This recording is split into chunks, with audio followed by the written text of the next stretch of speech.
So welcome to today's session about how to get the most value from your existing software systems. This is a video series, including myself, JP Lassard, as well as my partner, John Horner. Be sure to check out all the topics we have in this series. Today, we're going to be talking about adjusting your processes. So using your existing software, not having to change your software platforms, not having to get add-ons, not having to do integrations, any of the things. We'll talk about those in later sessions, but for today, I'm going to talk about how can you improve your processes themselves using what you've got. Business process improvement should not be scary if you do it right, if you approach it the right way.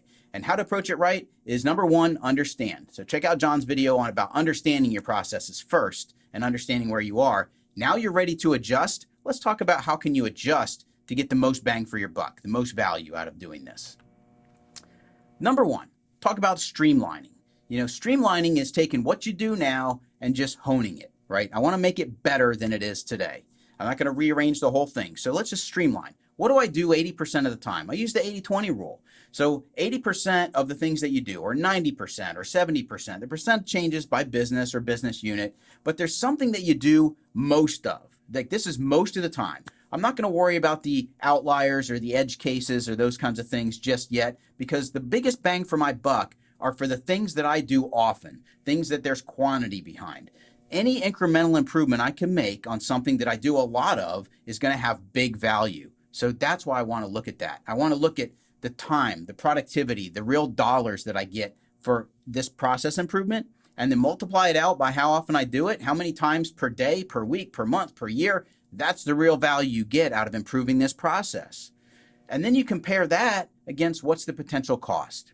Anytime you change a business process, there's a learning curve. There's people that are going to do it less productively than they did the one that they're used to for a short period of time. So figure out what is that? How much training do I need to put in? What's that learning curve going to look like? What's that disruption cost to me? Sometimes the disruption cost is not worth it. You're not going to get enough value going back to that quantity times value.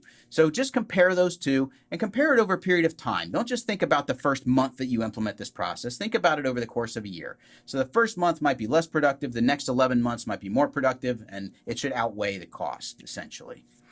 So those are things to think about. Talk about working smarter, right? I always say you should work smarter before you work harder. You want to do both. But one, working smarter is all about having the best way to do something, and then you can really throw your back into it and put all your full force behind it. So working smarter, I would really encourage you to redefine the box, right? We used to use the term of package software, box software, out of the box. Functionality is still thrown around, even though everything's in the cloud. But basically, redefine the box. How you use your software is up to you. So if there's ways that you can change your process and consistently use your software in certain ways that are better for you, even if it's not necessarily the way that it's intended to be used, do it. Redefine your box, I will say. Do it in a way that's not going to paint you into a corner. You want to think about the future. You also want to think about what's going right. So when you do your business process changes, a lot of people want to focus on the things that go wrong. Well, that's the 20% of the time stuff. You're not going to get your return on investment for that. Focus on what's going right.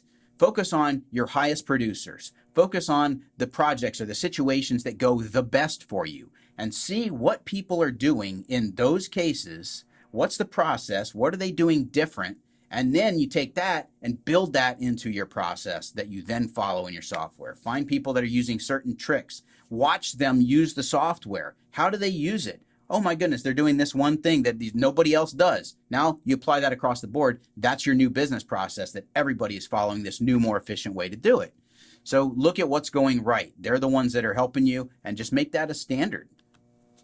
And do the forward thinking. Like I mentioned, you don't want to paint yourself into a corner. You don't want to do something in the software that's going to cause it to not be able to be upgraded in the future.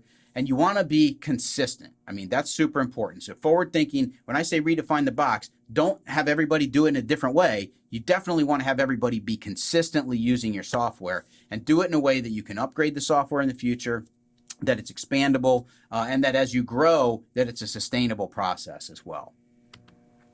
And electronic collaboration. So you probably already have some of these tools, and I'll just throw some of them out there. They're probably already built into your different suite, your Office suite, your Google suite, whatever ERP system that you're using. Most of them have these collaboration tools built in now, and they're way underutilized. Number one, go paperless. If you haven't already, there's almost no reason you should be printing things out and moving things around your office or to field paperwork or anything like that these days. So you should be able to share things, even if it's an attachment in an email. But I'll say go to level 2, one step deeper, which is right from within the file or document that you're sharing. Most of these have sharing tools built in, and that way there's context. I still have the context of which document or file I was in. I can reference somebody and they jump right to that section even of the file. So I highly encourage you to use those tools, those collaboration tools built into your platforms. Use the messaging tools that are built in. You can assign things to somebody inside a document or a file, and you can message back and forth about this one section of the document.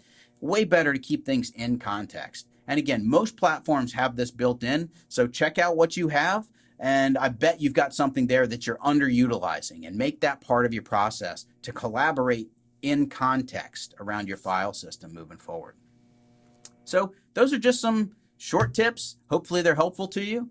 Now that you know that, I would highly encourage you to adapt your processes, adopt them across the board, get everybody on board using them, and go out there and make some changes.